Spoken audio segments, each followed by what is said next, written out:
അപ്പോൾ ഞാൻ പറഞ്ഞിട്ടുണ്ടായിരുന്നു കാന്താരി ചിക്കൻ്റെ കൂടെ കപ്പേനപ്പോൾ തന്നെ നല്ലൊരു കോമ്പിനേഷനാണ് ആവിയിൽ പുഴുങ്ങിയെടുത്ത ബ്രെഡ്.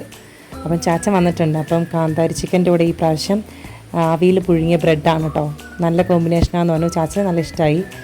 അപ്പോൾ എല്ലാവരും ഒന്ന് ട്രൈ ചെയ്ത് നോക്കാൻ മറക്കണ്ട കേട്ടോ.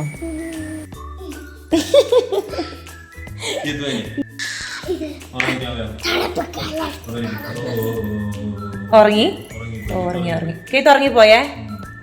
ചാച്ചിൻ്റെ അതേ കടത്തം. ആ കടത്തം കാണിച്ചു കൊടുക്കാം കേത്ത്. ആ കടത്തം കാണിച്ചു കൊടുക്കട്ടെ. എൻ്റെ കടത്തം കാണിച്ചു കൊടുക്കട്ടെ. ചാച്ചിൻ്റെ അതേ കടത്താന്ന് പറയട്ടെ.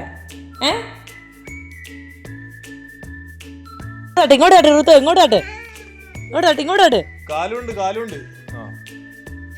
എന്റെ അപ്പോ പോയി തട്ട് കേത്ത്, തട്ട്.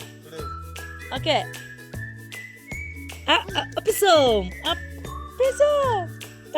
തട്ട്.